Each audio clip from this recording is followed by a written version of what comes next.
Stand, say the pledge.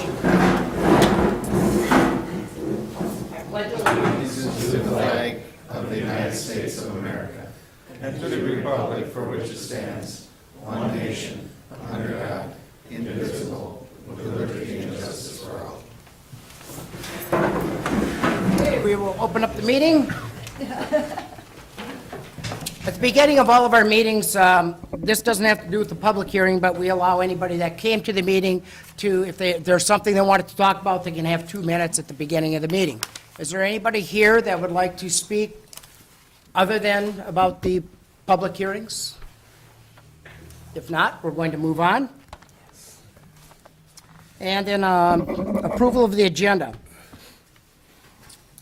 Don, do you have anything to add? No, sir. Lyle? No. Pete? No. Julie? No. Dale? No, Mr. Mayor. Bob? No. Jenny? Okay.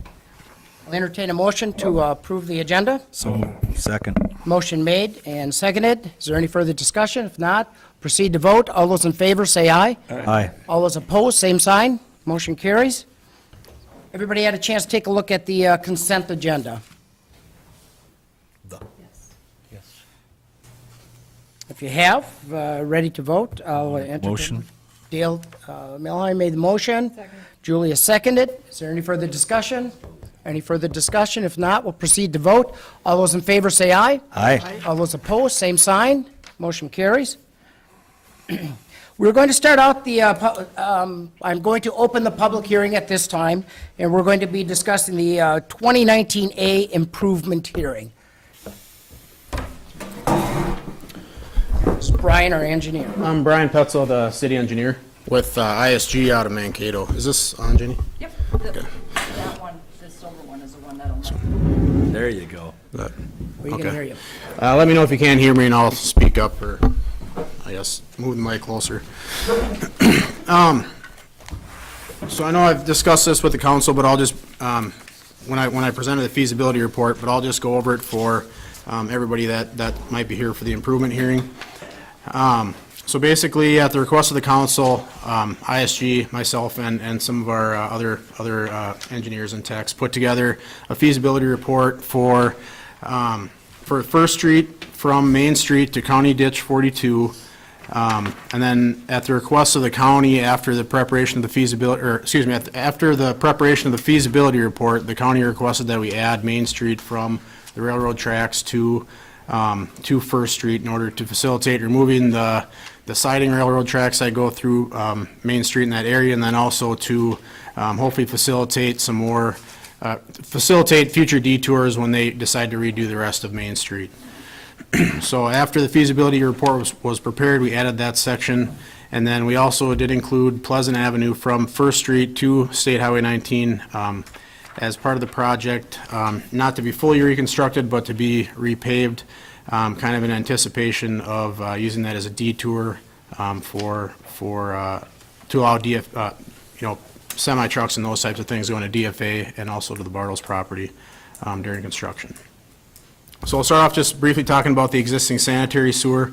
It's all 15-inch vitrified clay pipe. It was installed in 1916 and varies from about 7 feet to 13 feet deep, and it's basically the outlet of one of 5 major trunk lines in the city. It was televised in 2015. This is after the city, basically the MPDS permit for the city identified inflow and infiltration as a problem for the city sanitary sewer system. So after that was essentially discovered, the city decided to do a lot of televising in town, and this section was televised in 2015. The results of that televising showed some cracking, some protruding traps, and then it also did show some inflow and infiltration that was actually observed on the tapes themselves.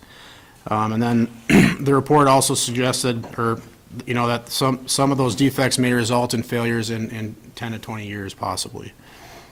Another thing that the existing sanitary sewer that we had looked at was the depth.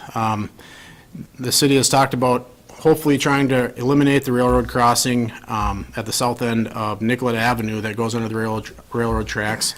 It also kind of goes through an easement through some private property there. And then another problem area is 3rd Street, and essentially if that crossing of the railroad track at Nicollet Street was removed, This line on First Street would have to serve as the outlet for that Third Street area, which has been identified as an area that is a problem for depth namely, but also just for conditions. So this would be essentially the first step in trying to get all the way up to Third Street eventually.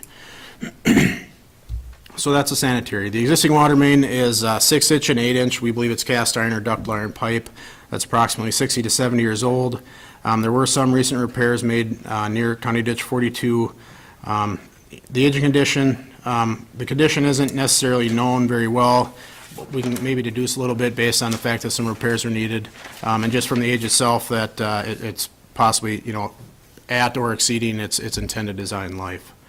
As far as storm sewer, there's currently 12-inch storm sewer from First Street to County Ditch 42 that has a drainage area of about 7.8 acres.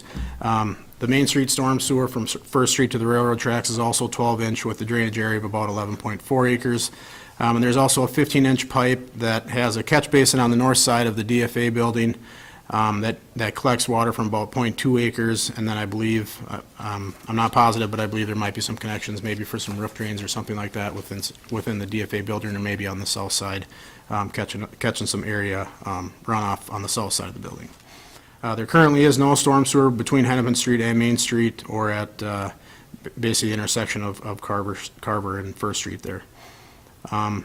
We did some preliminary checks of the existing storm sewer, and based on current design standards, current rainfall events, the storm sewer is designed, the existing storm sewer essentially has enough capacity to handle only a 1-inch rainfall, which would be 2.42 inches or less. So it's typically, the city of Winthrop has had the standard for the last few projects to design for a 10-year storm event.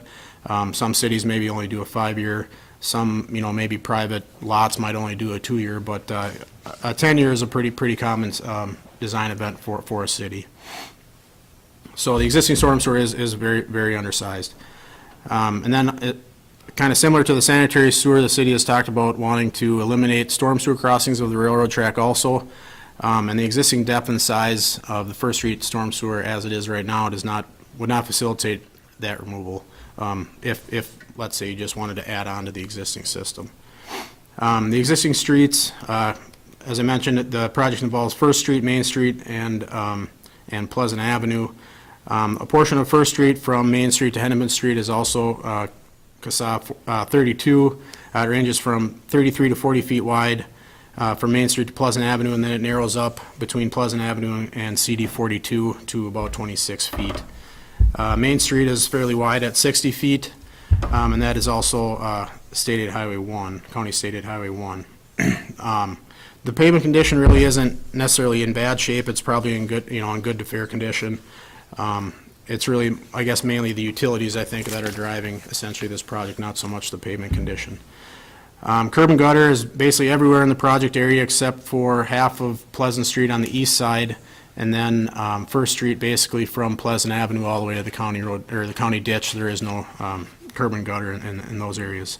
And then there also is currently sidewalk along Main Street from Hennepin Street, and that's in fair to good condition. It varies a little bit. And the roads do not have subsurface drainage, the existing roads. The existing soils, we had a geotechnical evaluation completed by Brown Intertech in October of 2017, where they did some borings and then some pavement cores. And basically what that showed, the depths of those varied from about 20 to 30 feet. And what it showed is that there's fairly consistent soils, clays and lean clays. But they did notice some petroleum odors in the intersection basically of Hennepin and First Street at about a depth of 10 feet. And based on that, they suggested that the city complete what is called a Phase 1 environmental site assessment. We completed that in February. And in addition to being recommended by Braun, there's what's called the Minnesota Petro Fund out there that could provide potentially some reimbursement if there are some contaminated soils found that need to be taken out or disposed of properly. This Phase 1 ESA would be a requirement of receiving those reimbursement funds. So that was kind of another reason why we wanted to move forward with that. And then also for the state aid funding process, it might be required for that as well. Basically, the findings of that showed several database listings on some adjacent properties with documented contamination issues with petroleum products. all of those documented sites were granted site closure, which means that they were essentially cleaned up or rehabilitated to the point where they were, allowed to, where they were basically considered, corrected. But basically, the result of the report is that the feelings are that there may not be some significant concerns, but the excavations themselves should be, monitored as they're trenching in that area, just to make sure that if any contaminated soil is found, that it is disposed of properly. So that's one thing that should be, I guess, done if anything is done in that area. Moving on to improvements, the proposed sanitary sewer improvements would be to replace all the sanitary sewer in kind with new 15-inch PVC pipe at a depth of about 20 to 22 feet deep. This additional depth would allow for elimination of that sanitary sewer railroad crossing at Nicollet Street, as well as allow for enough depth to provide adequate depth, I guess, up at 3rd Street where they're having the current issues. It would include new precast concrete manholes, and the service lines were proposed to be replaced to the right-of-way. The remaining length then would be televised to make sure that it is in compliance with city ordinance for I&I, so if there was cracks or if there were any perimeter tile in that area that were directly connected to that tile, then that would have to be corrected in order to become compliant with city ordinance. For water main improvements, we're proposing to replace all existing water main with 8-inch PVC piping. The minimum for fire suppression is typically 6-inch, or the minimum is 6-inch, but typically 8-inch is installed, and that's mostly because of residual water pressure requirements. And then another consideration is, being that DFA is in that area, I believe they use a fair amount of water, so it probably would be good to have at least an 8-inch main there. And then in addition to that, all the hydrants and valves would be replaced, and similar to the sanitary sewer, the services would be replaced up to the right-of-way, and then the curb stops would be replaced. The storm sewer improvements, they were designed for a 10-year rainfall event, which is 4.14 inches, and would be designed to a depth to allow removal of those 3 railroad crossings. So what that means is the outlet pipe would have to be 60 inches, basically from County Ditch 42 all the way up to Main Street. And that would be about 12 to 18 feet deep. And then a 54-inch stub would be provided from Main Street west to facilitate future connection to that storm sewer.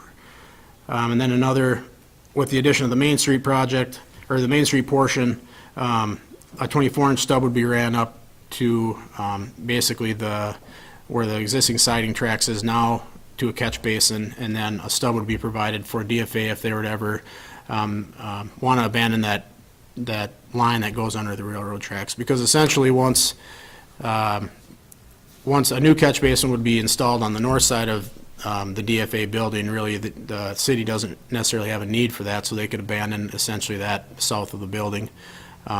And then this stub would provide DFA a connection point basically in the future if they decided to, not replace that pipe under the railroad tracks. An added benefit of that is that we did take a look at the sizing of the storm sewer on the south side of the railroad tracks, and diverting the water that currently goes under the railroad tracks to this new storm sewer would also alleviate some of that pressure on that storm sewer on the south side of the railroad tracks. So that's kind of an added benefit. The street improvements, we're proposing 10-ton roads. That's partially at the request of the county for their section of road, and then also because of the heavy truck traffic between essentially the county portion and CD 42. There's quite a bit of heavy truck traffic in that area. So what that means is that the 10-ton design would include 4.5 inches of pavement, bituminous pavement, 6 inches of aggregate base, and then 18 inches of sand subbase. Underneath that would then be a geotextile fabric, and that was recommended. That's the section that was recommended by the geotechnical evaluation. Pleasant Avenue, assuming that there would be significant damage to that would be replaced with 3.5 inches of pavement. And then, with the exception of Pleasant Avenue, there would be new curb and gutter installed and new sidewalks along First Street and Main Street.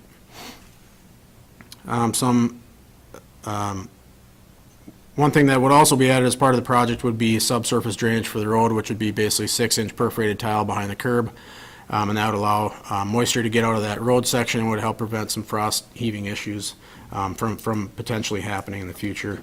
And then if there were any places that, might have I'm not sure in that area, but if there were any places that had a sump line or a foundation tile that needed an outlet, then you could provide a 4-inch service for each of those properties that they could then connect onto to keep that clear water out of the sanitary sewer system. Some other things to consider for the project are the streetlights. That is kind of in a downtown area, or maybe on the edge of it, but if, I think Gordy had said he'd like to see the streetlights replaced, so we had included that in the cost.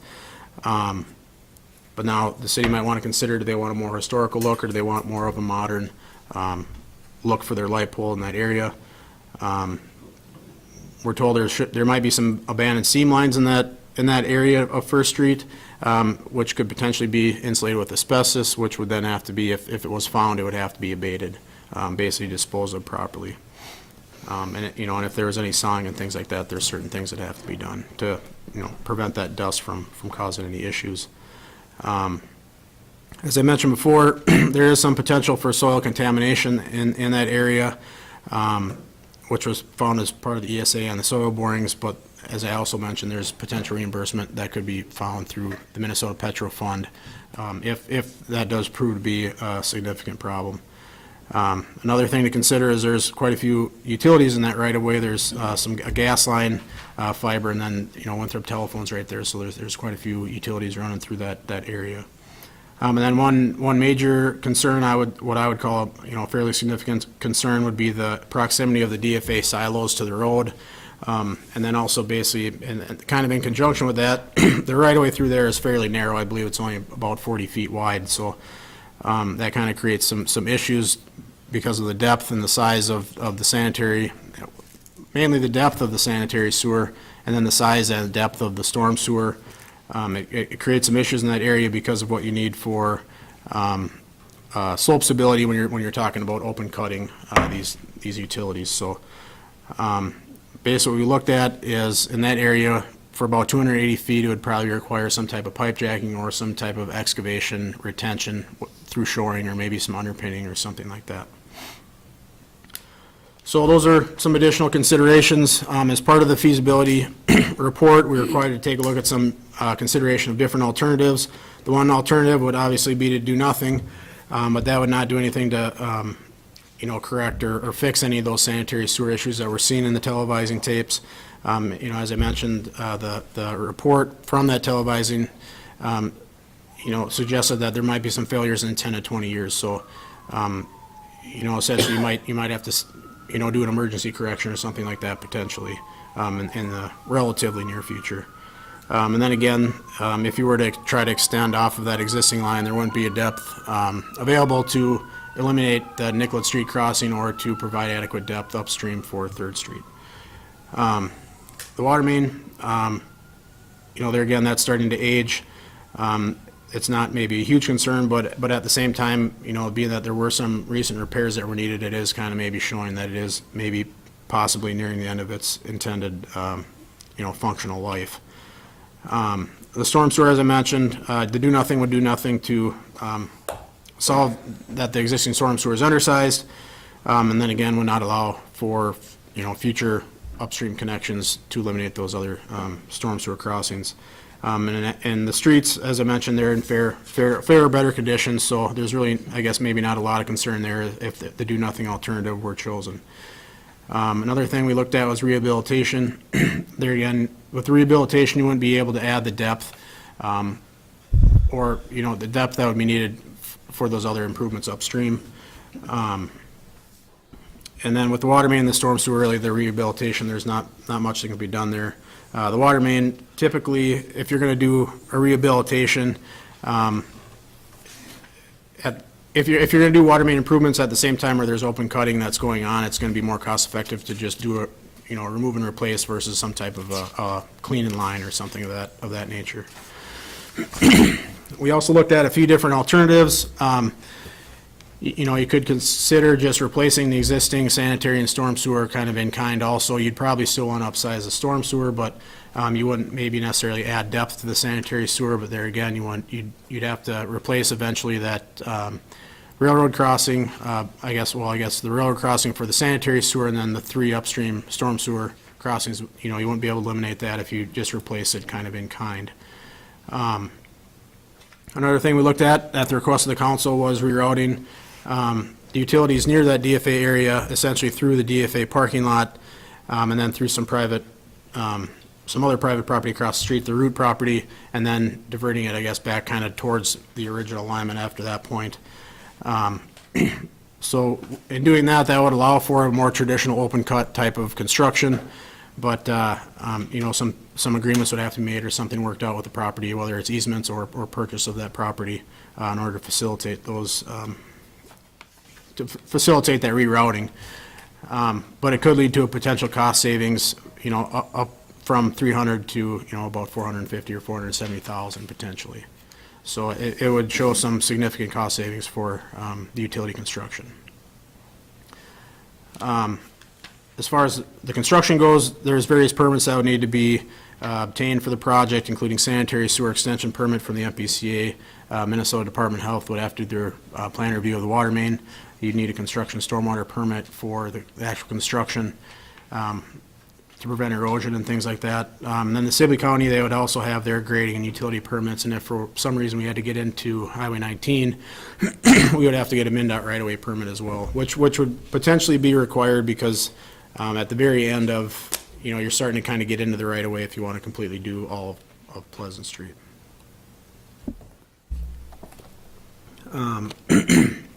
Being that right-of-way is so narrow on First Street, there may be some need for some temporary construction easements so they could stockpile their material someplace. So that's another thing that might have to be considered during the design process. A boundary survey was completed as part of the feasibility study also, and that showed that approximately 1,000 square feet of the existing First Street near County Ditch 42 is not currently in the right-of-way or really established easement. So I guess I would recommend, whether or not the city moves forward with an improvement project, I think I would recommend, I guess, that they move forward with trying to obtain an easement for that area. Some other things to consider about construction. It's a busy area down there. The project area includes, both the DFA building or the DFA facility, the Bartles, they've got a lot of traffic going through there to get to their property. Winthrop Telephone uses First Street for their access, and then also with the addition of that Main Street portion, we'd be looking at, some potential access considerations we'd have to take into account for the ambulance and also for the fire department. As I mentioned before, we're kind of anticipating that Pleasant Avenue would have to be used for a detour, which would result, we suspect, in some damage because it is only a 5-ton road. But we have had some initial conversations with DFA and some Bartles personnel, and one thing that came out of those conversations was we had talked about putting a temporary access from the industrial park for Bartles to kind of alleviate some of that congestion in that area. That area around, I guess, the intersection of Hennepin Avenue, First Street, and then that Pleasant Avenue and First Street, that area, that's going to be kind of the trickiest area to do some coordination as far as getting trucks in and out of there where they need to get for the DFA facility. Moving on to potential schedule, assuming that the city decides to move forward and order the improvements tonight, that would also include ordering preparation of plans and specifications. The plans and specs would then be prepared, throughout the summer, potentially, or I guess not potentially, but they would be done by December or sooner, I would say. And then the next step after that would be to approve those plans and specifications and then order advertisements for bids, which would then be done potentially in January, February, and then the bids would be open in February. An assessment hearing would be held in March. A resolution would need to be passed then for adoption of those assessments, and then after that, then a resolution would need to be passed to award the contract, and that contract would need to be awarded within basically a year of ordering the improvement and the plans and specs. So it wouldn't necessarily have to be tonight if the council decided not to approve that tonight, but I believe the council would have to decide within 6 months of this hearing to order the improvements, otherwise a new hearing would be, I guess, required. So moving on to the cost of the project, the total estimated construction cost is about $2.5 million, $2.56 million. And then once you add all the geotechnical costs, the permitting fees and other soft costs, including design and survey and things like that, the total estimated project cost is at about $3.16 million. And that is assuming that basically that I guess the more expensive option of the pipe jacking and things like that is done in the proximity of those DFA silos. Project funding, we anticipate that would be done through a bond issuance that would be paid back through property taxes, utility funds, and special assessments. And then also, being that a portion of those streets are county roads, we anticipate the county would do some cost participation. They have a policy that we did some estimates on as part of this. And we believe, based on our estimates, that it would be about $730,000 that would be their amount of participation for the cost of the project. And they essentially pay for most of the street, or all of the street, I should say, but then different portions for sidewalk and things like that. Unpleasant. On Pleasant, that's something, I think that would have to be probably negotiated with the county. That's, being that it's a detour and not necessarily a replacement of their road. And then in addition to that, we have applied for placement on the Clean Water Evolving Fund project priority list. I just completed the application. It has to be submitted yet for the Drinking Water Revolving Fund priority list, but that'll be submitted here probably within the next week. Assuming they would be placed on that PPL, then the next step would be to apply for what they call the intended use plan, which can't be done really until the city essentially orders the improvements to be done. So that would be the next step, but potentially out of that, the city could receive some low-interest loans or some grants. And then, as I also mentioned several times, if any contaminated soils are found, there could be some potential reimbursement up to 90% of those costs for any petroleum contamination, remediation, or disposal. So moving on to special assessments, we calculated the special assessments, the preliminary special assessments, I should say, based on the city assessment policy and I guess past practices. And basically how that boils down is 25% of the street improvement costs is what we calculated would be the assessed amount. And that is $152,708, and that would be assessed to the properties that are directly adjacent to the improvements. That $152,708, that's the amount of the street costs after the county participation costs were taken out. So essentially, the assessed properties are kind of, well, not kind of, they are receiving benefit from that county participation cost versus the city essentially using that portion of participation just towards their portion of the project. The assessments were calculated on a unit basis, meaning that a frontage was assigned 1 unit essentially, and side frontage is a half unit. The only exception to that was that being that the DFA facility is so long, we calculated the assessments for that property based on how many lots were on the north side of the First Street. So that resulted in that particular lot being assessed for 4 units essentially. So the one lot being so big, but it was assigned essentially 4 units for that. If the project were to move forward this year, we would expect to see those assessments on the 2020 property tax statements. The term and interest rate of the bond would have to be essentially dependent upon what's available at the time, but some initial calculations were done by Shannon Sweeney at 20 years at 3%. The Minnesota 429 statute allows for deferment of assessments depending on certain situations, one of which is if the owner is 65 years of age or older or retired by virtue of a permanent or total disability. And then another example would be is if the owner of the property is a Minnesota National Guard or other reserve member and they get called to active service. So that's basically, maybe not quite in a nutshell, but that's basically the project. that we've taken a look at, kind of a summary of the feasibility report, and then a little bit of a discussion on the assessments. I did, at the front of the room, provide some of the preliminary assessment rules to show if there are any of those landowners here, kind of what, based on these preliminary costs, what their assessments might look like.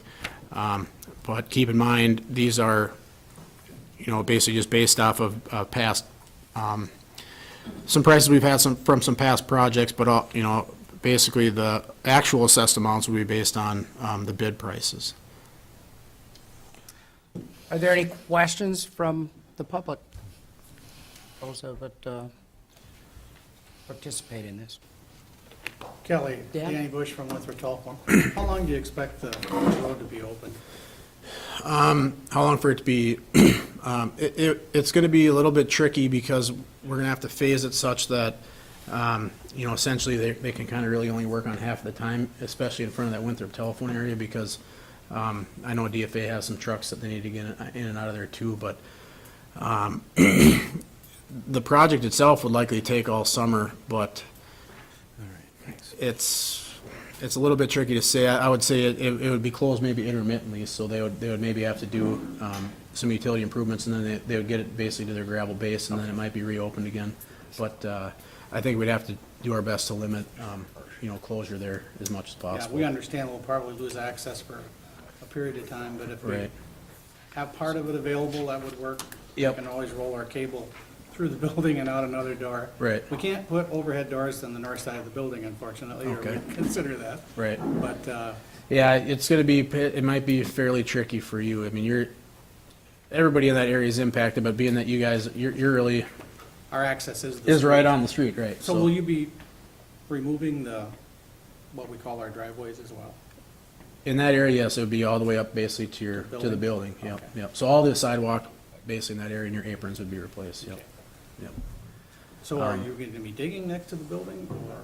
There would be some digging next to the building in that area, being that we're proposing the storm sewer to be on the south side, it would still be fairly deep for the sanitary, but I think with some trench boxing and things like that, it wouldn't necessarily be, it would still be essentially sloped probably up to the building, but it wouldn't be, like a sheer drop.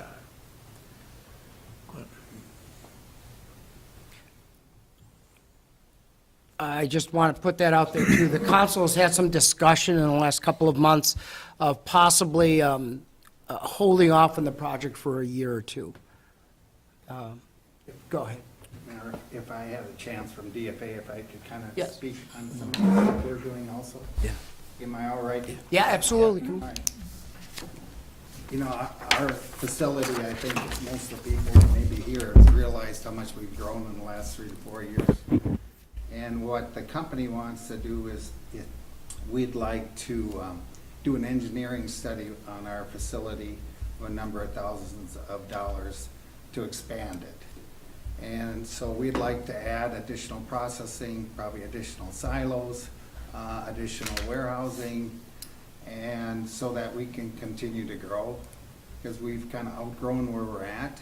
And so we'd like to move either east and west, because it's difficult to go over the railroad tracks, and to go north. So one of the things that Brian was addressing was routing all these utilities. And we're embarking on like a 3-year project, just because our operation has to continue to run while we grow and expand and add on. So what we would like to do is, once we've done that study, be able to come back to the city and be able to show you just where we'd like to go, what we'd like to do to make it as least intrusive, especially when you're going 22 feet on these sanitaries by our silos, versus being able to move it a little further north. And so the company would like to recommend that you take a look at delaying this a little bit so that we have the chance to do our study. Also, it could benefit the city as far as our water usage that we use from you, and also the electrical consumption that we get from the city, as far as what kind of impact that'll have as far as, impacting the city utility side. So that's why, I'm kind of here just to address that. We've been looking at this for probably the last 1.5, 2 years. And so I have a couple senior people in town because I put together drawings and some ideas that I have on this operation. And so they'd like to look at it and go back and then ask our cooperative board for the money to do the engineering study. So, anyway. See, if they did that, we may not have to do the overnights, Right. which I save think- big bucks. Some of the concern with the council too was, the cost of the project. It's a lot and would impact our rates considerably. And I would rather take a look at our rates increasing at a more gradual rate than doing the project and having to jump up to help pay for that project. So that is one reason we had talked about deferring that. And if I may add one more thing, I know we've been in discussion with the county as far as they've been kind of, I think, planning to have some cost participation for this project. Now delaying it, I think Jenny has spoken with the county, maybe you can speak on that a little more. I talked to Tim Miller at the county, and he said that they could possibly hold those funds for us for when we decided to do it, as long as I wrote them a letter stating, that we did in fact take action to postpone the project, and we would be doing it in 2 years or 3 years, so that they know that it will be coming and they will be expending those funds at that time, so. Becker? Tim Becker? Okay. I'm not clear what's happening with Pleasant Street. Um, How are you gonna get it for detour? Yeah, basically what we kind of assume there is because that is such a, kind of a critical area for getting trucks in and out, that traffic would have to be detoured down Pleasant Avenue so then people could get to the DFA. I guess now that we're putting in the temporary road for Bartles, maybe the Bartles traffic, maybe we wouldn't have to go through there, but they do have some loading docks and things like that on the east side of the building that would need, trucks to get in and out of. So we assume that the Pleasant Avenue would be kind of the, I guess, a natural choice to use for a detour for that traffic. And being that that's only a 5-ton road, we kind of anticipate that there's going to be a fair amount of damage to that road. So basically what would be done, what we're proposing is, or what we've estimated is that the pavement would be removed and then replaced with 3.5 inches of pavement. We don't anticipate major grading because based on the pavement cores that we had done, it looks like the base thickness is adequate there, so. Now, looking at those assessments, is a lot that assessed to those people too? Pleasant Avenue would be assessed, how we have it calculated is on Pleasant Avenue would be to the east side because the city assesses frontage. So for everybody that's on Hennepin, it's basically their rear yard. Yeah. So the assessed portion of Pleasant Avenue would go just to those people on the east side. As you're ripping out my street for the county and somebody else, and you're saying, you guys gotta pay for it, it's part of this. Right. I mean, I'm doing you a favor, and then you're gonna assess me for doing that. Yep, and I mean, that's something that, the city could consider when the time comes, I guess. I don't believe the assessments, they're relatively significant. Did you have a question? Yeah, just a comment, as far as the Bartles location, they're outside of maybe the offices, and a couple of the offices. DFA, we've got all of it leased. So We do, it okay. is, the traffic in and out of that location is all our finished goods or raw materials coming in. Everything going So- across the crossing there? Everything across the Okay. ditch, yeah, that's, other than a couple of cars, that's all ours. Okay. So. Are there any other questions from the public? Concerns On that project. on that project? And I guess maybe if the council does decide to postpone the project, just to let you know, essentially the feasibility study, it's not like that goes away. We might have to refresh some numbers, and then depending on, what type of improvements maybe DFA would be proposing at a later date, we might have to refresh some of it, but essentially, there probably shouldn't be a whole lot of work that's needed to refresh this at a later date, and then, essentially, another hearing would have to be held, but otherwise it's And not also like this the, work just disappears. the funds, the lower interest rates, Right. that particular Yeah, so. program is good for. Yep, so I should mention that as well. The application of the PPL, it's not like we have to sign up right now. I guess, sign up now to get the money. Basically, once you're on that list for 5 years. And then after that, then if there's no forward progression, then, they drop you off. But I think if you say like, we're kind of in the process of getting things moving here, then they would extend that without reapplication. You might have to give them some new numbers, but otherwise it shouldn't be that hard to stay on that list. Good. there's not any further questions from council or those involved with this, we'll close the public hearing on project 2019. Okay? Now we will open the public meeting on the Brown Street project. I think many of you are here for that. Brian, why don't you? I guess I wasn't planning to speak a whole lot on this project. To my knowledge, Jenny had sent out kind of all the options we had put together and we presented to the council already. This isn't an improvement hearing per se because we haven't gone through the feasibility study process, so I guess I'm just here to answer any questions maybe that some people might have about the options we put together, and otherwise. Okay, well then, let's get started and talk about that.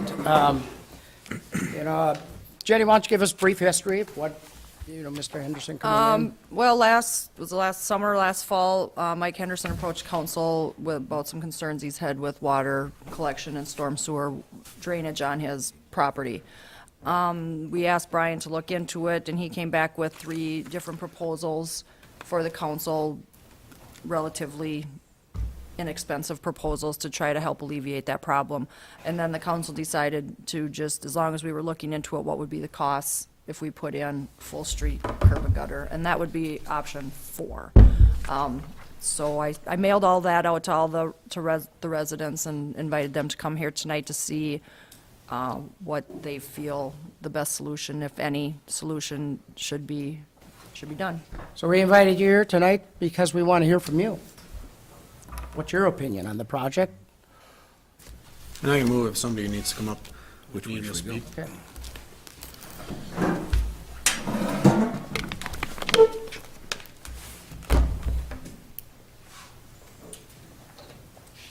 Go ahead.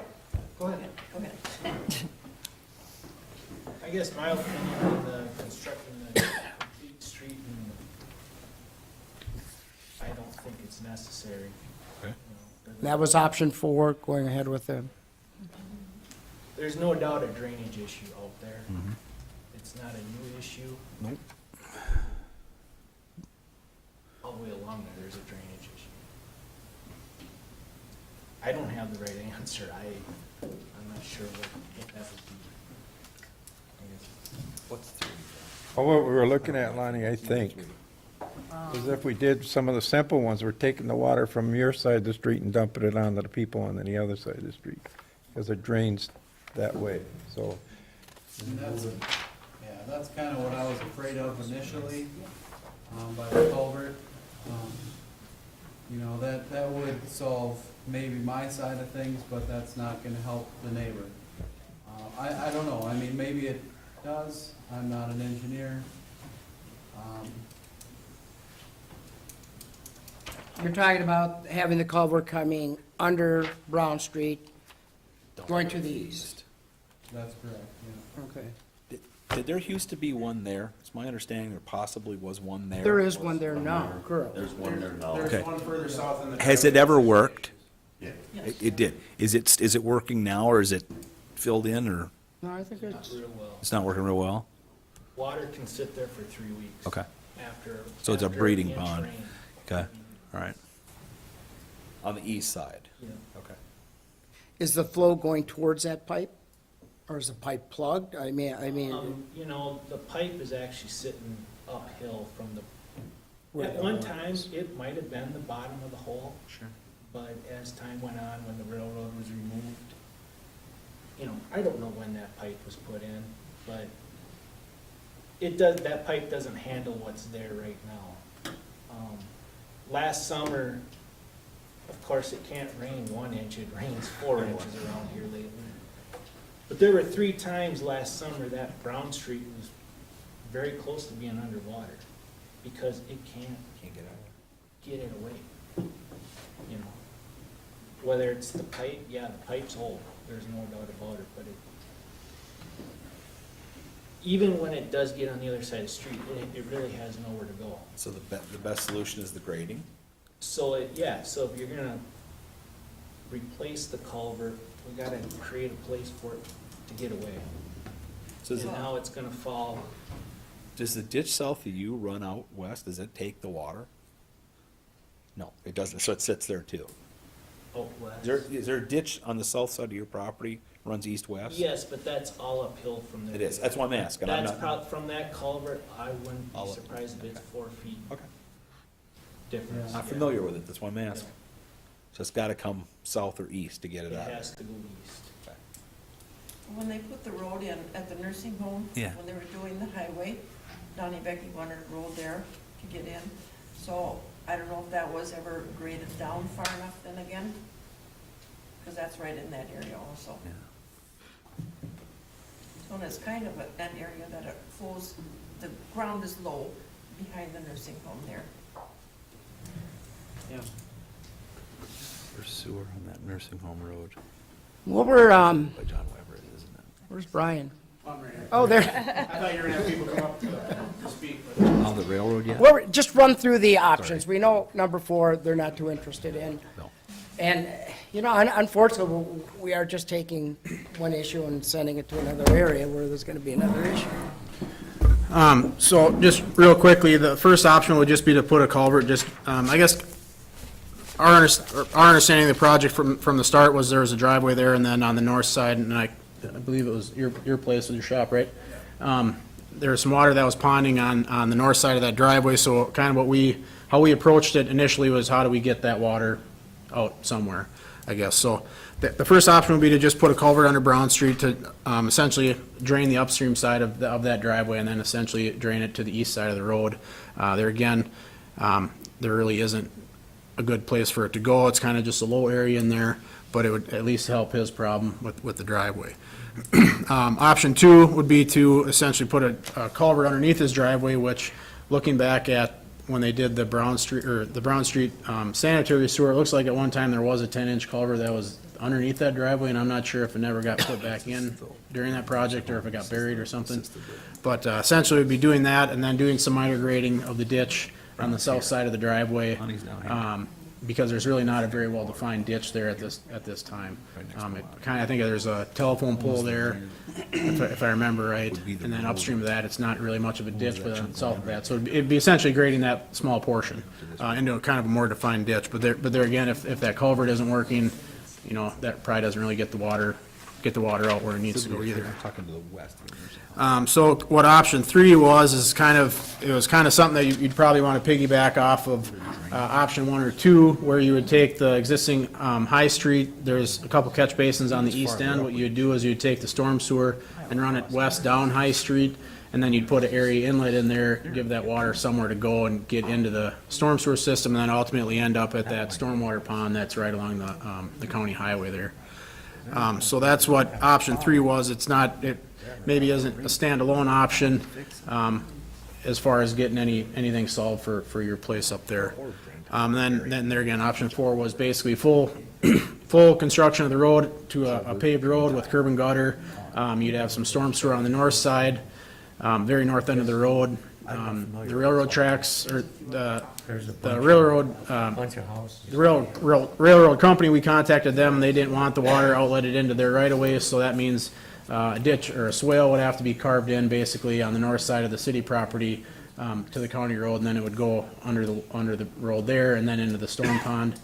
That would take care of the north half. The south half, then you'd have to replace that culvert under the road. And what we had proposed as part of that is in the existing city right away to put a small stormwater pond to kind of give that water somewhere to go, because you'd be creating a wider street and you'd be getting the water off that street faster with the curb and gutter and things like that. So you'd be sending a lot of water to High Street, and really High Street isn't sized right to handle all that water, so that's why the pond would be put in. So then it'd give that water somewhere to some storage, somewhere to store that water for a short period of time until the High Street storm sewer could take it out. And then eventually you'd want to, upstream or downstream, you'd want to improve the High Street storm sewer as kind of you went there. But so that's kind of a brief, real quick kind of rundown, I guess, of what we had looked at.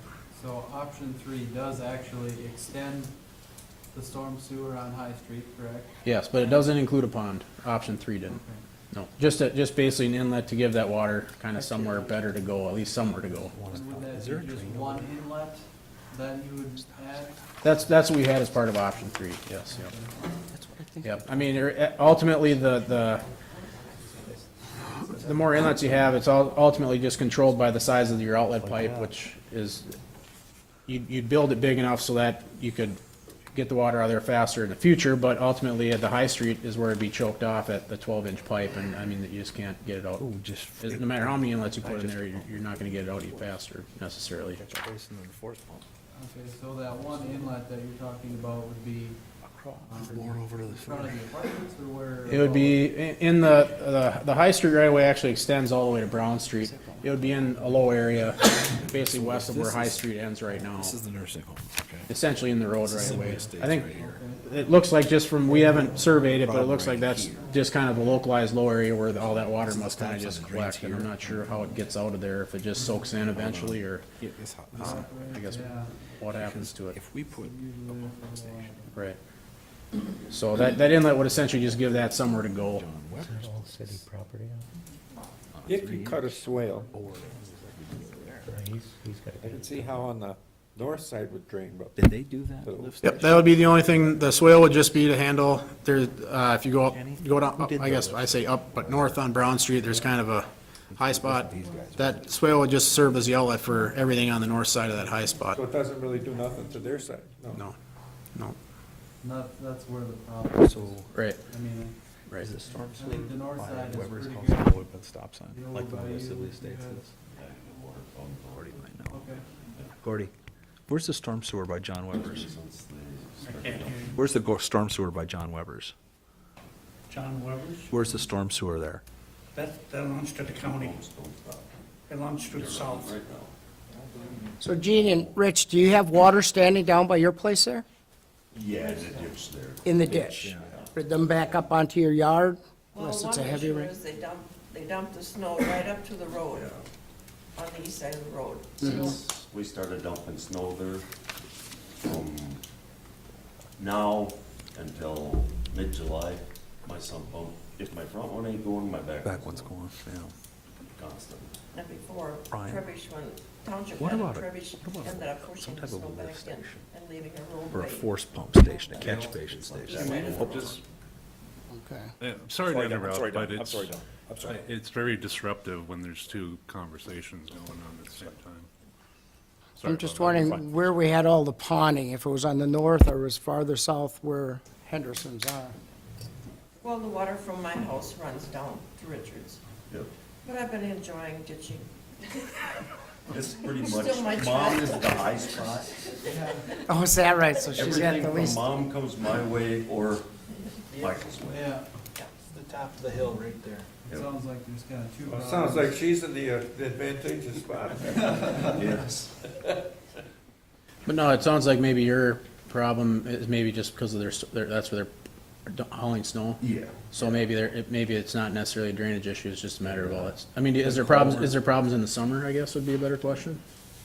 If we have great rain, Yeah. yeah. Because the culvert that goes under the road, going towards the pond, going east, Yep, under the road. that can't handle it. That is pretty much Yep. plugged up. So, and that would be, you know, the railroad almost. Right. So it does pond up pretty good on the west side of the road there by my place. Okay. Do you have a culvert going under over there also? Yeah, right by the railroad tracks. It Okay. was under the road right by the railroad tracks there, but Yep. I don't know if it's It's filled. in the ditch of the railroad So tracks. it- Oh, all right. So it doesn't flow out of there, and now with all the extra snow, it runs constantly. Deal with it. All right. So are we any closer to? Dale, you were talking about a lift station. Well, I just, when we fixed that, we had that septic tank problem we dealt with last year, they put that force pump in. Would something like that work?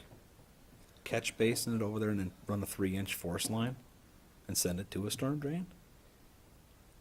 I guess I'm not sure, it would depend on how you would be sizing it with, But would something like that be prohibitively expensive?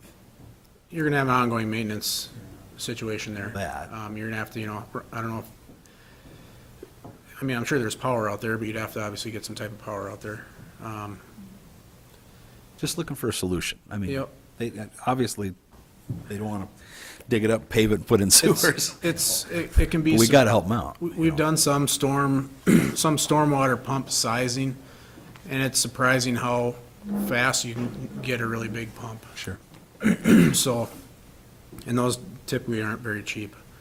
I think if, ultimately, if you're looking at trying to pump that low area out of there, I think it probably ultimately would be cheaper. And this is just, I haven't crunched any numbers, obviously, but I think it would be cheaper just to put that storm sewer in High Street and then let it drain out. Not that it would drain it out, drain it out hopefully faster than it is now, but not, maybe not necessarily as fast as you'd still want it. Where would that be located? At the very west end of High Street. So High Street kind of ends, and then you'd run storm sewer down there. We get a lot of water ponding in that area too. Yep, because that's where it all goes. Put water into a storm sewer that's, I don't know, capacity of that either. Right. Like I said, I think the storm sewer there, when we looked at it, if we were to take all the water from Brown Street, that if we were to completely redo Brown Street, it would take about 18-inch it would need to be an 18-inch storm sewer, and right now it's 12-inch. So what you would do is you would put in an 18-inch storm pipe now, and then eventually you'd put an 18-inch downstream when you did those improvements. I mean, I guess another option would be, maybe not paving the road, but, unless the city has some other use for that right away, you could still look at doing, kind of a hybrid of these options where you'd put maybe that small stormwater basin in from option 4, and then run storm sewer down High Street, and then you'd give it a little bit more storage there, and then you'd also give it a better outlet. So, that's another thing that the city could consider too. Where would the catch basin be located? At the very west end of High Street, essentially. The catch basin, okay, I thought you meant pond. Well, pond, I mean, you could dig a pond there in that city right away. That's what we had as part of option 4, we had looked at that. And the reason we looked at that at option 4 and maybe not necessarily option 3 or 2 is because if you were to widen that road, you'd be creating more impervious surface, and then you'd also be getting it basically to that culvert Right. faster, so you need somewhere to probably put it. That'd eliminate any possibility of just having High Street go straight to Brown then, right? Right. I mean, unless, in the future, if that was something the city would want to do, you'd have to fill in that pond and then probably directly connect your storm sewer, between the two streets. How deep of a pond are you thinking of? It wouldn't be very deep, it's not a big area, I don't remember exactly off the top of my head we did some preliminary grading, but I think it'd only be 3 or 4 feet, I mean, not very deep. It's just, there's not a whole lot of room there to work. Because you have to have you can't just go straight down, you have to have some fairly reasonable slopes, so, That's by those pine trees in that area. yeah, Yeah. yeah. And being that it would be a dry basin, you'd want it mowable, so then you're looking at, 4-to-1 slopes or something like that, so. It doesn't take long, I mean, you can't go very far, and get very deep when you're looking at slopes like that in this small of an area, so. Okay. Any other input from, You ever put in storm sewers on the gravel road? I mean, typically no, because you don't have curb and gutter, Well, I you're mean, curb looking- and gutter in the storm, but don't pave it. I don't know, I've never seen it done, I guess. Not to say you couldn't do it, but I think that would also lend itself to maintenance issues, because you'd probably be getting gravel and stuff in your storm sewer, and you'd have to be cleaning it out. Yeah, you wouldn't be able to grade the road and stuff then. Right. yeah, So I guess the way it sounds to me is there's kind of 2 issues, one on your guys' side and one on our side. And with the High Street to extend, I mean, that sounds like it could very well solve a number of problems, but if they extend High Street. if they extended High Street, yes, option 3. Right, and I guess when I'm saying extend High Street, I guess what I'm saying for option 3 was just an extension of the storm sewer, not the Yeah, street, yeah. yeah. Yep. Yeah. I mean, but one aspect of that is gonna drain, kind of the apartment area, and it'll help water flow a little bit faster. I mean, is that a bad start? I mean, if that gets the majority of the water out of there, I'm sure that will help. Anything's gonna help that corner of town. Yeah. A 4-inch tile would help that end of town right now. Right. What was the cost of, Option 3, if you were to just take the storm street down High, or storm sewer down High Street, it was, where did I got it here? $63,100. That, tear because up you, all the pavement? And not the whole street, you'd have to tear up maybe half, but how deep would that be? it's not very deep it'd be 4 feet deep, probably as deep as we could get it, because it's not very deep, I don't think, at High Street, so you have very minimal grade going up that road, and you'd probably need every little bit of it just to get that pipe up there. It'd be probably, I think it's probably around 4 feet deep on the east end of High Street, and you'd be not much, you wouldn't be any deeper, obviously, but you'd probably be running at minimum grade, so I think that you do gain a little bit of grade, but it'd still probably be around 3-4 feet. I mean, it'd be about as shallow as you'd want to get, or you probably could get. Are you gonna get a lot of mud and gravel in that also? I mean, would that be an issue? I don't know if you would. I mean, there's not a lot of that stuff collecting there right now, I don't think. Say option 3 should include a combination of option 1 or 2 along with it, or? I mean, not necessarily. I think to solve his problem, it should. Yeah, to solve my problem, you'd need 1 and 2 along with 3, but. Yeah, 1 or you know, 2. To solve the problem of the apartment and trying to get water flowing, option 3, I think, would take a lot of the water out of the area. Right, I mean, essentially, kind of one of the problems is there's that culvert under the road, but it outlets just to that, kind of that low area. There doesn't seem to be, and like I say, we haven't done any survey, but there doesn't really seem to be anywhere that water can go besides just into the ground eventually. Unless it gets high enough, I guess, to overflow into High Street and then go down the street. Why not just include that, or build that street, High Street, right up the Brown? You could. Now where it goes into the nursing home, no matter how much money Guardy's put in there, that's always ripped up, The semis are because the throwing it out. semis rip it up in there. So, you could probably get some runoff down the street and, Yep. fix that road so that. I mean, you could essentially you'd extend your storm sewer down the street, put a couple catch basins in, and then you could shoot a culvert across the road, there to pick it up And too. not tear up, that street is all tore up. I mean, it's just tore up, that's all it is. Got the semis down there. So a lot of semis coming and going. We had that study done about 10 years ago, and the home denied it to put that street all the way through. Why, do you remember what the reasoning was 10 years They ago? didn't want to pay that assessment and that. Well, that's everybody. Yeah, I know. I mean, that's, otherwise we would put the whole street in and everybody was happy with it. They're gonna still have assessments now too, because that's their property there. So this would definitely benefit the apartments and the nursing home as far as where the drain would be, is that true?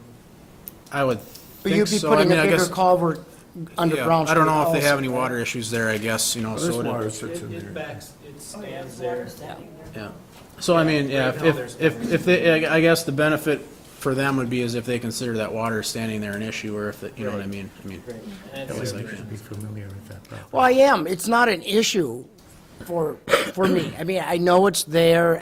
Sometimes we have to go a week or two without mowing it. right. It's there a lot. Is it a big enough issue for me to say, yeah, let's spend $63,000 just to drain it?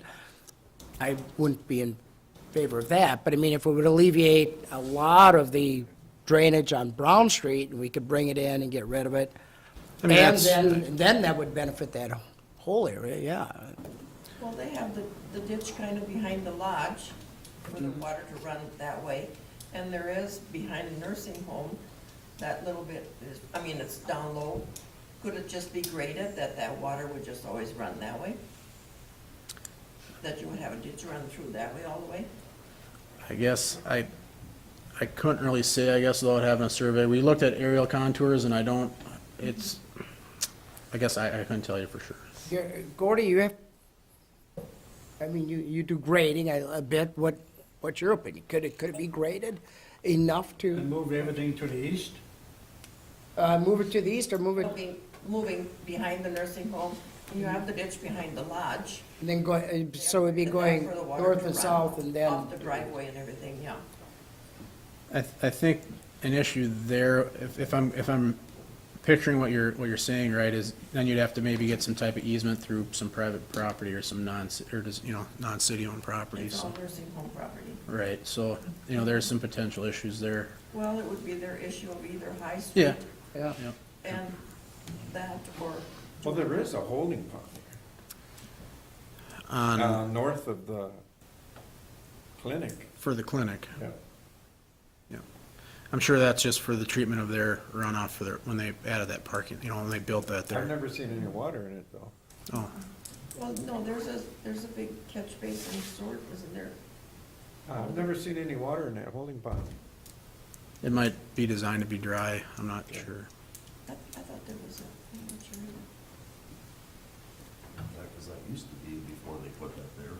That was always wet as heck down there. I thought they put some kind of a I sewer don't know, line my in dad down there. pulled the guy that mowed there many times on the bottom there. But then, that stuff with their lawnmowers. All right, well, I think we need to look into this more. I don't think there's going to be any decisions made tonight, but I think we're leaning in the right direction of taking a look at possibly extending it on, a catch basin, but it's really got to help your issue. I mean, the nursing home and the Sibley Estates, they're not even here talking about it. So the question is would that alleviate their problem? Or can we take a look at, can it be ditched? Can it be graded? I mean, we could take a look. Like I say, that was never something, I guess, I was just mainly focused on getting rid of the water upstream of that driveway. I wasn't maybe necessarily looking at it as a whole area, but. The culvert under your driveway going to the shed. That used to always run to that culvert. But the railroad tracks used to go through. When it was froze up in the spring, I used to play in that water. Just had a little bit of Well, for the sake of time, I'm not sure if we're going to get any farther. I like that idea, putting the culvert in there, bringing it to a bigger culvert, crossing Brown. I want the street committee. Who's street committee? Bob and Lyle. Oh, good. Oh, yeah, Rich. And then, if we're gonna do something like that, I would like to do something along the railroad tracks to get rid of that water. Bring that to the pond. Okay. Bring that to which pond? The city pond. The current pond. Yeah, the current pond that's there. Okay, oh, to the one that they currently have, right now. Yeah, right across from the nursing home. Right across Okay. the nursing home. All right, sure, I would say that water always used to run that way, all right. but now it just kind of pools up there. I don't know if they ever put a culvert onto the road going to the east. There are 4 big culverts at that where that crossing is, but I don't know. Are you talking about at Brown Street and the railroad tracks, or are you Yeah. talking about at the county road and the railroad tracks? Along the Road, tracks. Railroad tracks and Brown Street. I know Brown Street has a culvert there. I've dug it out many times in the spring. But I don't know if there's anything that goes to the overflow pond that is there. There is as far as I understand, there is I believe it's a 30-inch pipe that goes underneath the road there, and then all that's into the pond. It's supposed to collect the ditch flow from that railroad track ditch. But it looks like it's higher than the ditch. It could be. Ditch is here and pipes over here. Okay, well, let's get our street committee we're gonna have to do something. We need to be looking at some different options. And don't be surprised if we have a couple more meetings like this, short ones. Thank you. Any other comments? At this time, is there anything you'd like me to take a look at specifically, or do you want me to wait till maybe the street committee? I think I want to discusses see the it? street committee with Gordy and maybe even catching a couple of you people that are out there, where where the water is draining and get some ideas.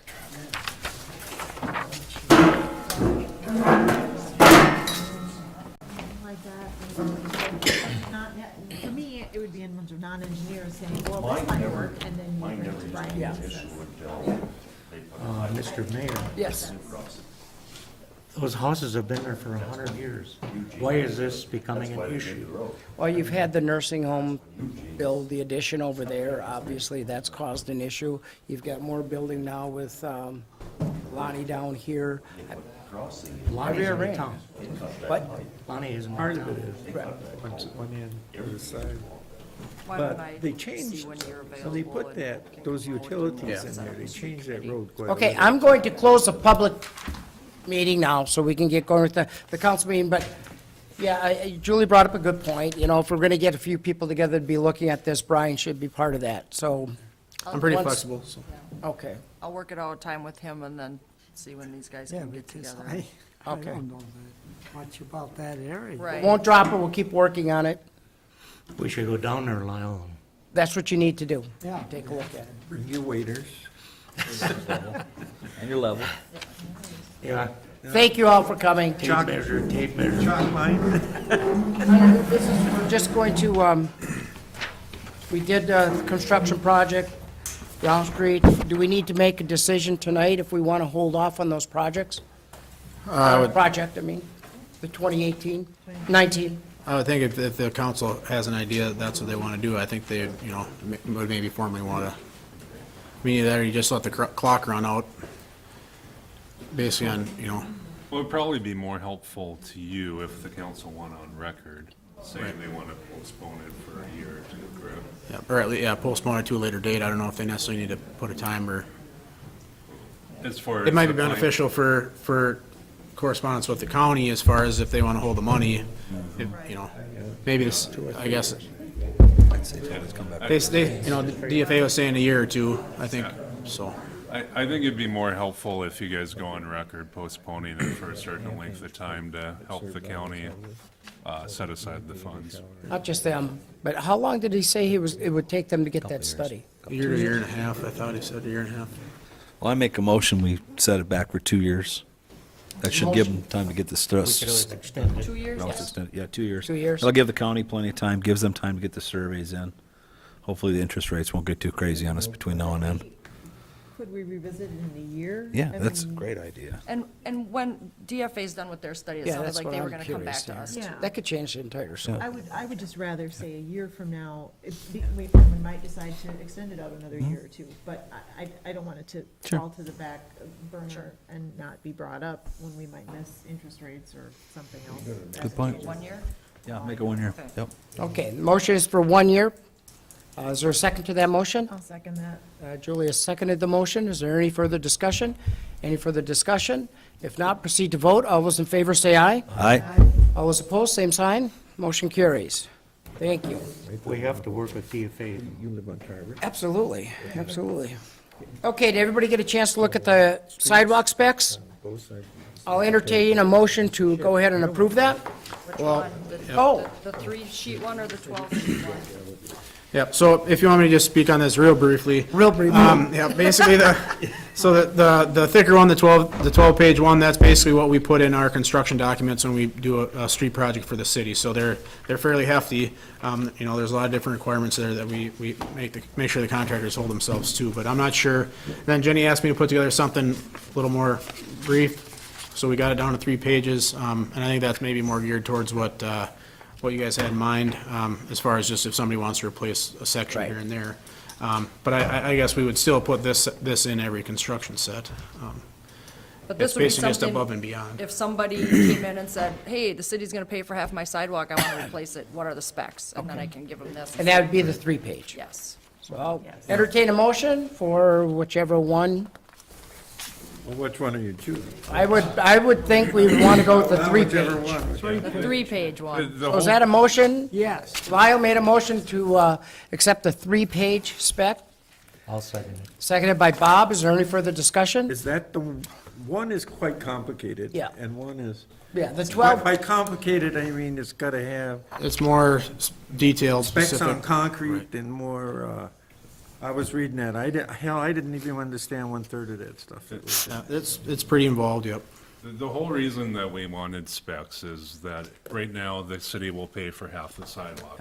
And then our ordinance says if you're going to repair your sidewalk, you need to build it to city specs. So we need specs to give to them so they can build it accordingly, so. and the I've had three-page people specs ask, so I are want to be prepared. adequate. Right, and in all honesty, I mean, basically a whole page of the specs is warranty, so I think that's a. What is a bubble? I didn't know what bubbles were you were talking. Truncated dome, Yeah. possibly. That's, basically, if you go to an intersection, you see those plates that have like the, yep. Right. So, and that's also part of the reason why these are, you know, you could potentially get them shorter, but with all these ADA requirements now, you kind of gotta. Lyle has a motion to accept the three-page. Bob seconded it. Dale, seconded it. oh, what, you did second it? Okay, I'm sorry. I'll second Any it further again. discussion again? I think I had asked that once already. If not, proceed to vote. All those in favor say aye. Aye. All those opposed, same sign. Motion carries. Melissa Holmquist, I'm going to throw that to you. Yeah, I've been in contact with the property owner. Thank you, Brian. Property owner's attorney. They believe that the property owner has cleaned up the house. I have seen pictures that do support their position. However, we have to do our due diligence and make sure that we believe that it's cleaned up to our specifications. So I had just got the pictures today from the attorney. I haven't emailed to Darren to see if he would be willing to go out and do an inspection. Hopefully he agrees. If he doesn't want to go out and do another inspection, then me, Jenny, Karen, and Darren will have to game plan a little bit about what our next move should be. But we are moving forward. We just have to make sure that what she is telling us is correct. Is she living there? Yes. So we should have an answer to that by the next council meeting. Yes. So this is just information now? Yes. Okay. All right. That sounds good. So I will put it on the council agenda for next month. Yep. Unless it's clean, then we don't have to address it anymore. Yeah. Well, I think we should. Okay. At least bring it to us. Yeah, I think we should, Yeah, I guess if it's clean, we would tell you it's clean, but we wouldn't be looking for any action from the council. all right. Fire truck contract. The contract for the fire truck purchase is in your packet for your review and approval, and if you approve it, I have about 6 pages here for Kelly to sign, and we can move forward. And Don gave me his legal opinion to send along with it, so. Your legal opinions, everything? I reviewed the contract, I think it's fine. It's just when she's talking legal opinion, one of the documents that's in the contract is they need a legal opinion from your attorney, setting forth a few things, like that you have the power to do this, things like that. So I basically just took their opinion that you see in your packet and put it on letterhead as they requested. Have we had any response from townships? Oh, yeah. Everybody They're has willing. approved to go ahead and do it. Allsburg. Go ahead. Larry? I'm Jim Kufal from Allsburg Township, and we're willing to make a down payment, pay our entire amount. And on the spreadsheet, all the townships are getting a discount. And we felt since we were sponsoring the down payment that we should be entitled to the discount. Well, Jenny, explain that to me. You went over that a little bit. Yeah, let me just find it. Explain it to all of us. When we financed the truck, we financed the entire amount. So the discount we received was because we essentially paid in full for the truck through the financing. The down payment that I calculated was 1/2 of our half of the cost of the truck, and then Elfsborg's full amount. we didn't necessarily get the discount because of the down payment. We got the discount because we paid for the truck in full to the dealership. Does that make sense? So the discount is because the loan paid off the truck. Right, And we got a reduced amount because the entire truck was paid off. correct. We didn't get it because we paid No, a certain amount of money, or they No. paid all of theirs in full. correct, correct. So if there was any type of a discount, it would have to be from that loan. Split equally. Well, no, there, We just feel that since, I mean, the way I'm reading this, everybody's getting a discount, and we're paying $52,000, but all the other townships won't have to pay a penny until July of next year, so what's the benefit to us Well, taking this down payment? right, but you don't have to. I mean, you I don't, mean, we won't if we don't get any type of a Okay. benefit out of it. I mean, we still want to pay the full amount, we don't want to go on the lease. But we just felt since, I mean, $52,000 for 15 months, that should be worth something. There should be an additional discount other than the purchase discount, we felt.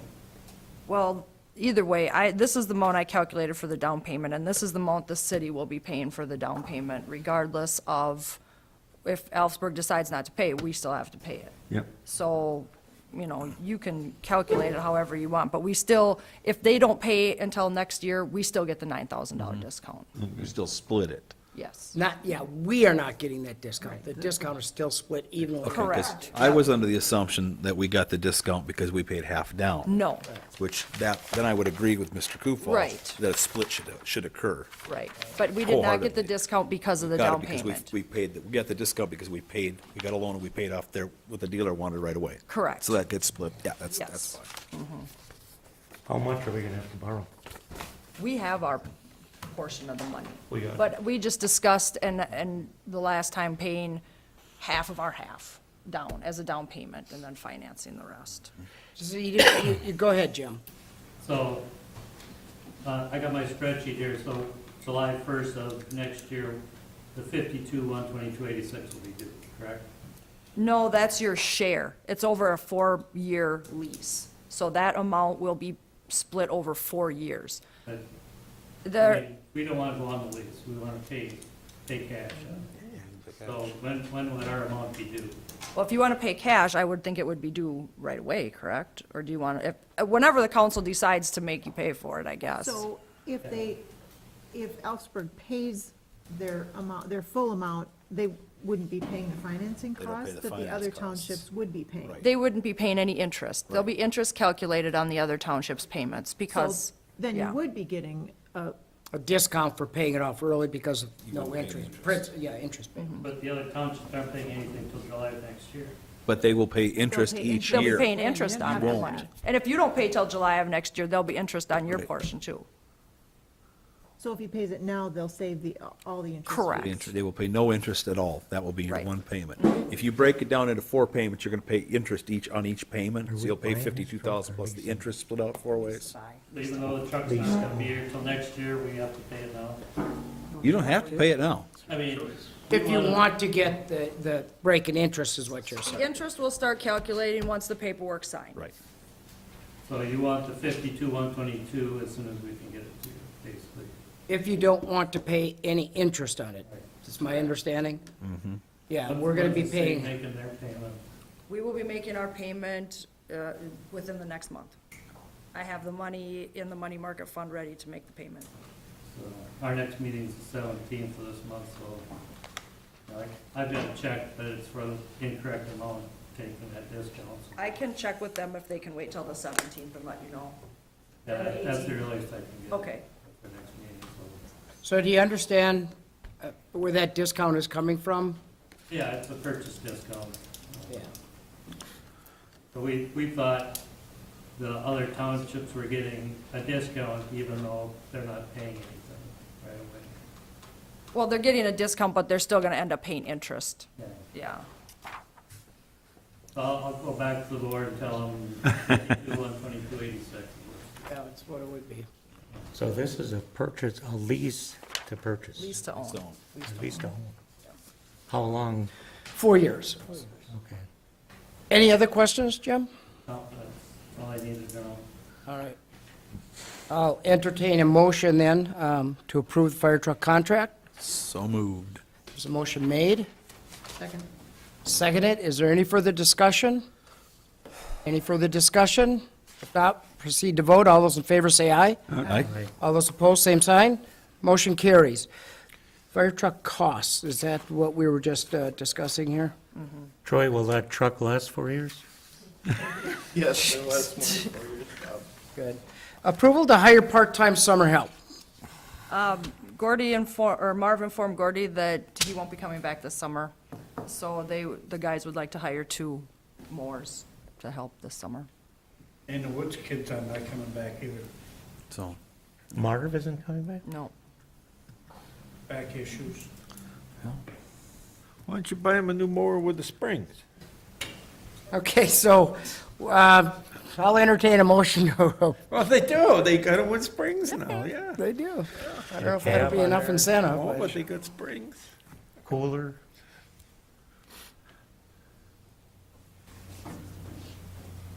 So it's really, we're not hiring any more than what we have any other time, correct?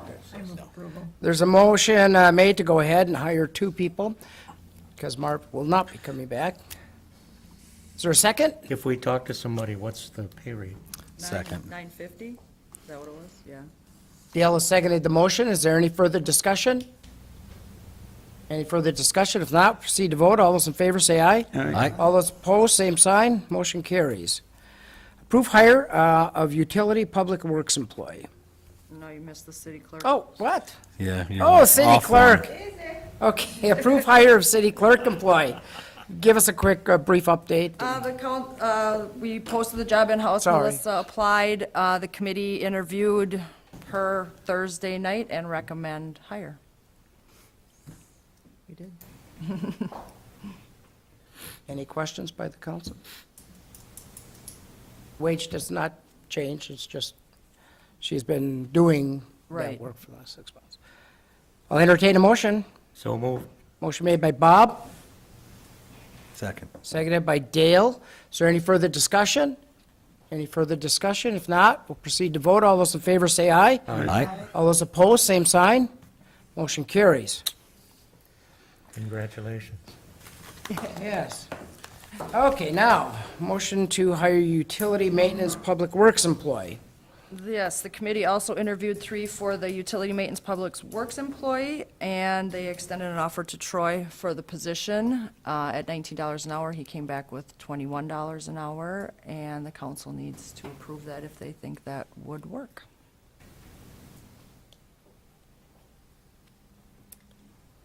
What was the first offer? 19. 19. I move that we go ahead with $21 an hour. There's a motion made. And my thought behind that is, I think Troy would be a very good fit for the position. I think he's got the potential to do the job well now and probably where the job is going in the future. So I think it would be a good investment for the city. So if we don't give you 21, you're gonna leave? You just didn't get a start. Any other questions? There's a motion. If we get a second, we'll discuss it. I'll second the motion. Okay, Peter seconded it. Any further discussion? Now we can have some more discussion about it. What does Joe get, or what was that hourly rate? I know he's been here for a while, but what did that start off with? Anybody remember? I don't remember what he started at, but he's at like 24 right now? now. Yeah. 24, 25 now. Okay.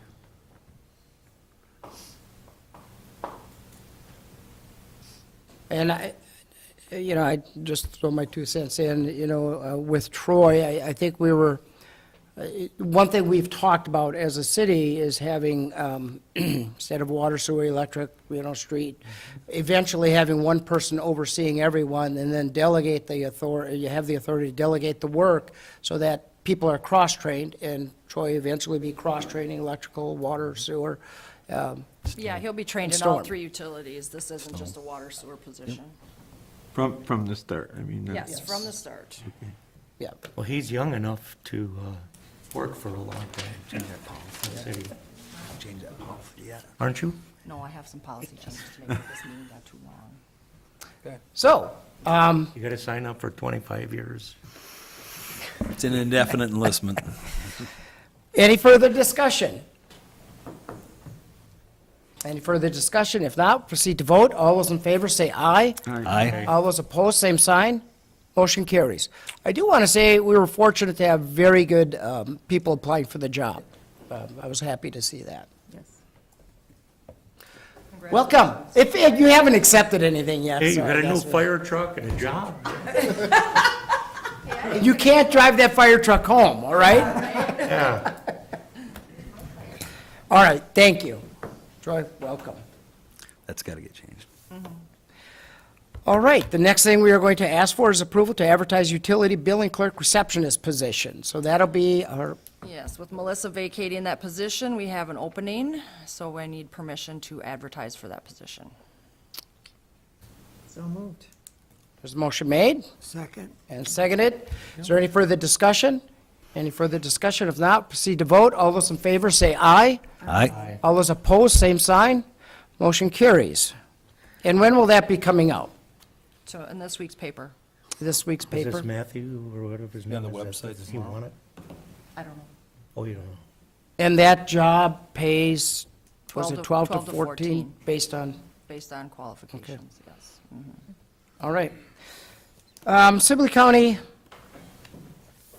Road 57 Improvement Project, there's going to be an open house, or is it a public? It's a public meeting to talk about the project and its options. Okay. Is everybody familiar with this? Okay.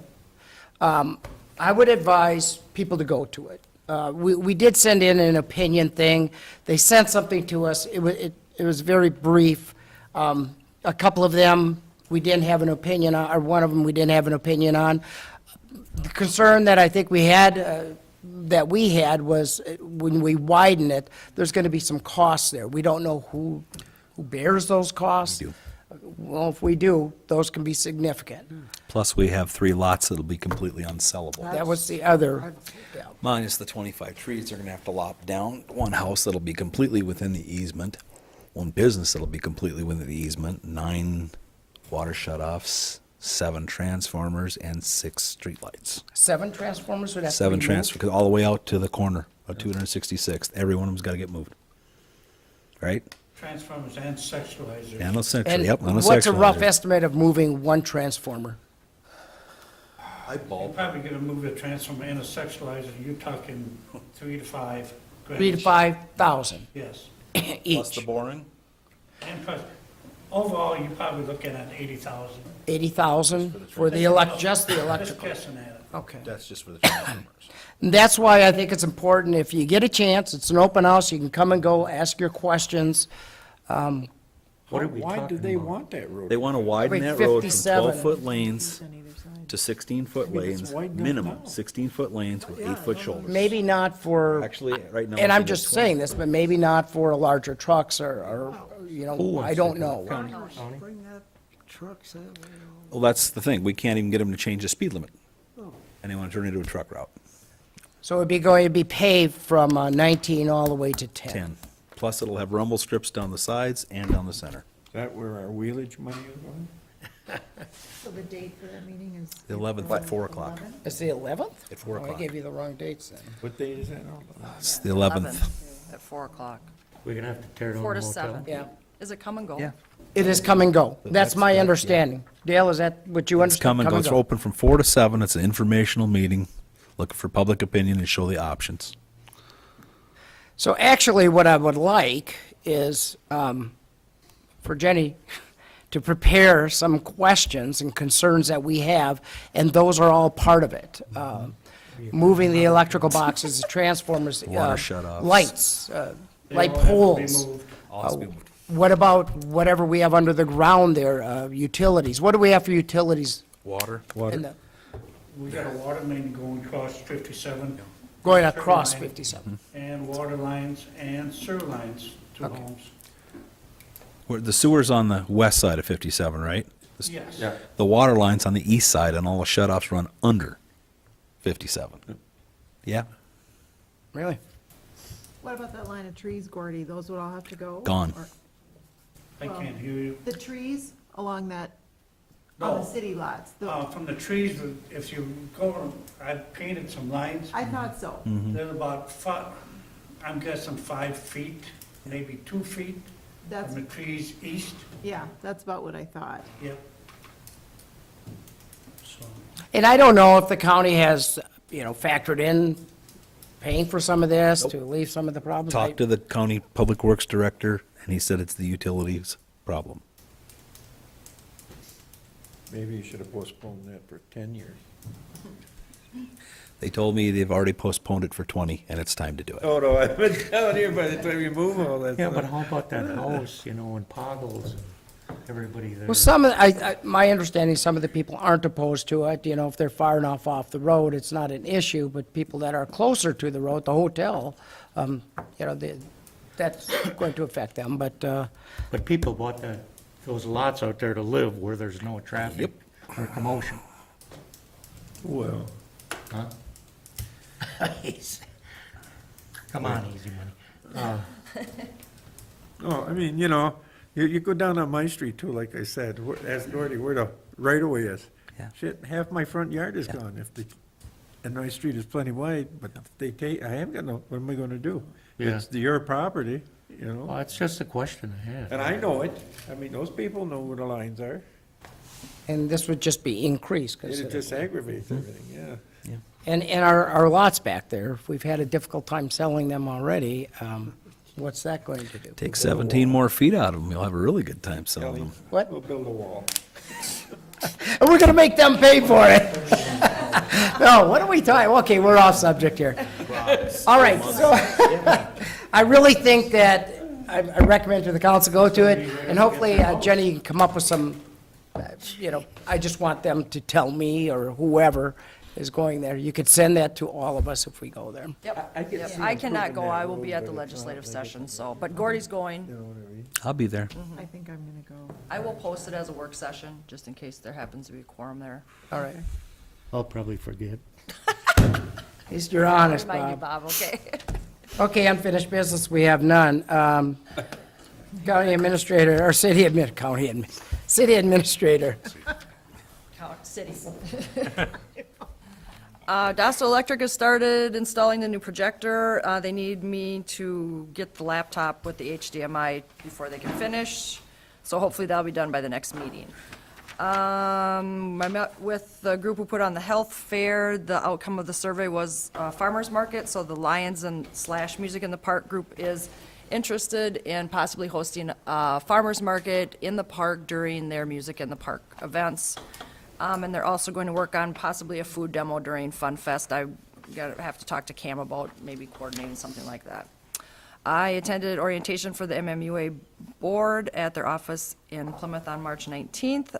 That was very interesting. There's a lot of things that they can do to help us on the water and electric side. It's not just electric, because one of the things we discussed was the salts issue that is starting to become more Chlorine, yeah. prevalent, yeah.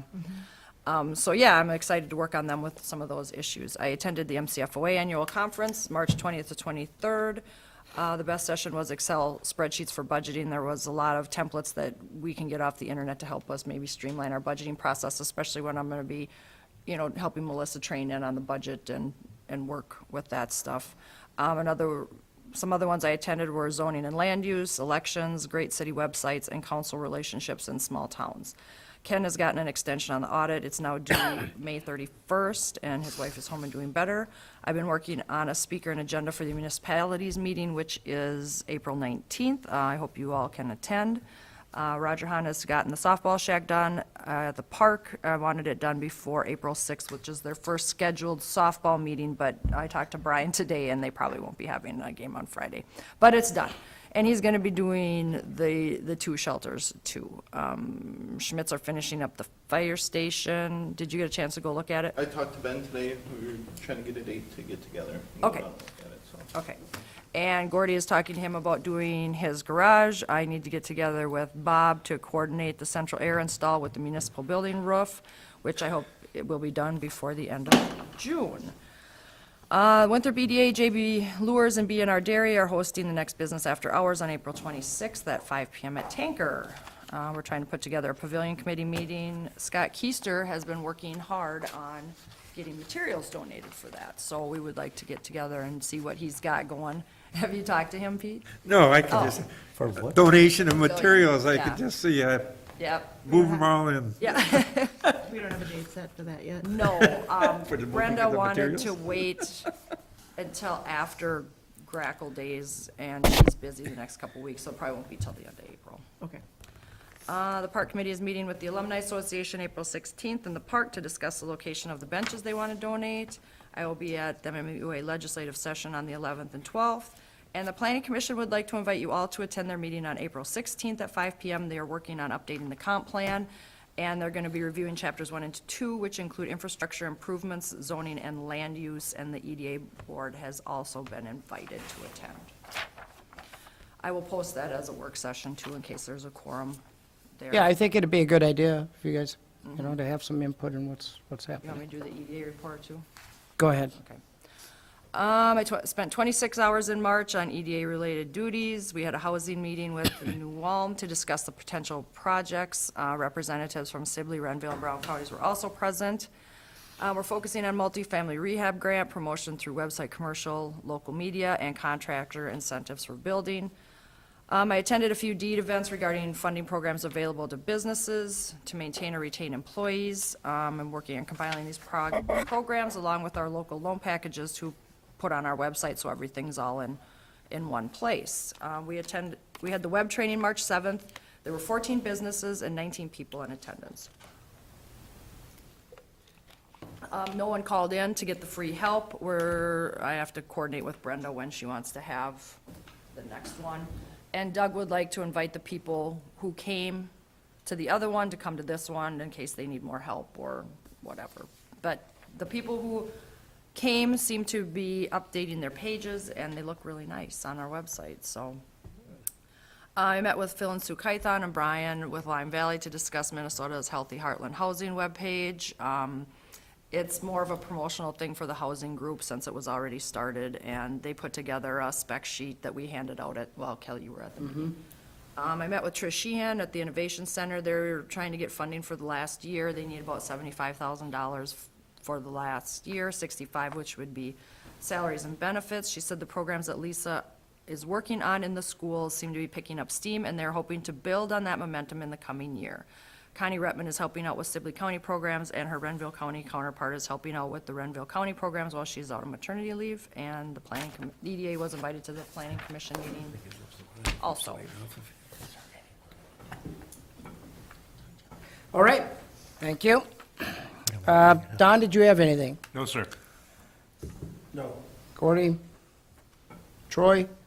Oh, yeah, not yet, pretty soon. Well, you can do the fire chief's report. Troy, yes, go ahead. Not much, just pork chop feed Saturday, serving at 4:30 to 7:30. Sounds good.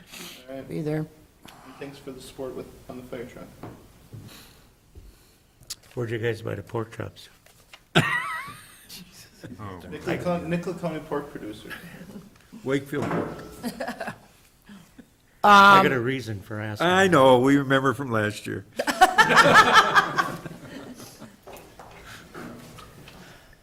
Okay, is there any further discussion? If not, Carl, is there anything for the police department? Yeah, sure. I'm not the chief, but I can certainly give you guys a rundown of what we've been working on the last month. Sure.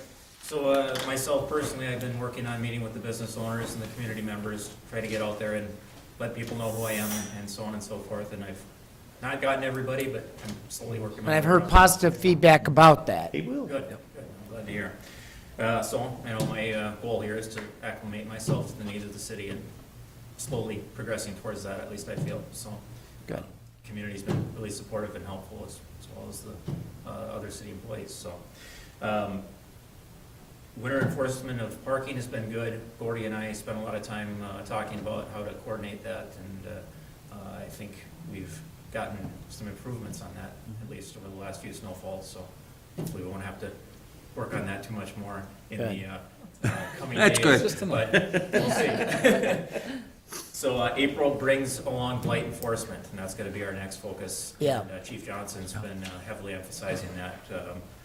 We do enforce it as needed in the wintertime, but especially once the snow clears, getting out there and making sure that's taken care of is kind of gonna be our priority, so that begins immediately. School Resource Officer Peterson, Officer Pearson, myself have been working on the school mock crash, which is coming up May 2nd. And we would encourage everybody in this room and community members to attend if they wish.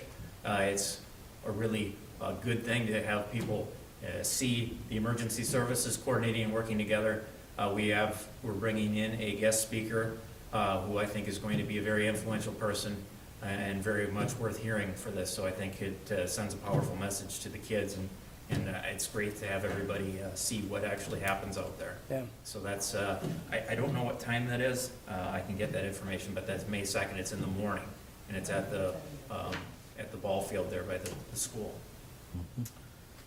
And along with school-related things, the PD is working on some additional training tactics, kind of in response to, we've seen this national crisis in our schools and such, I would call it, with addressing how we respond in case of something tragic happening. And so we're also taking steps as far as what we can do. And one thing that Officer Peterson did is he got together and they put some boxes on the outside of the school doors that we would allow, if during the school day, if the doors were locked, the police cars can access the key for all the interior doors and the exterior doors, and that's stored on the outside of the school. So in the case of where we didn't have access to the inside, we can get to that access key quickly. Perfect. So that's what I have. All right, well, thank you very much. Question Yes, sir. that might pertain to the police department. We passed an ordinance, there's only 3 vehicles allowed per household. There's numerous people in town that have 4, 5, 6 vehicles parked in their yard. So are we gonna try and enforce it? You're talking about in the yard, not on the street. In the What do we yard. allow? 3? On the yard. On the yard. 3 on the yard. Yeah. I think that conversation is, if that's a concern of yours, you should sit down with Chief Johnson. Well, that's why, yeah. No, but instead of hashing that out here, it's more appropriate for you to have that conversation outside of the meeting, one-on-one with Chief Johnson, and express your concerns, rather than bringing it up here. That way you can address specifics. That's fine with me. I know we passed an ordinance Yeah. for that, so. And if you got concern about enforcing it, it's better if you have that conversation with Chief Johnson. And now with what you were talking about with spring coming, enforcing it, that'd be something they should be looking for, if you know of any particular We'll do ones. whatever the council asks of us to do. Yeah. All right. I have a question. Do you guys have training using this Narcan, or do we have it available even, or? We do not as of this time, and I believe maybe at some point the county will adopt something in which time the police departments would fall into place on that. Yeah, But there as of seemed to right be a now- big thing on TV Yeah. about all these police departments getting all this. The ambulance does. The Oh, they do? ambulance They does do, have yes, Narcan? they do. Okay. All right, very good.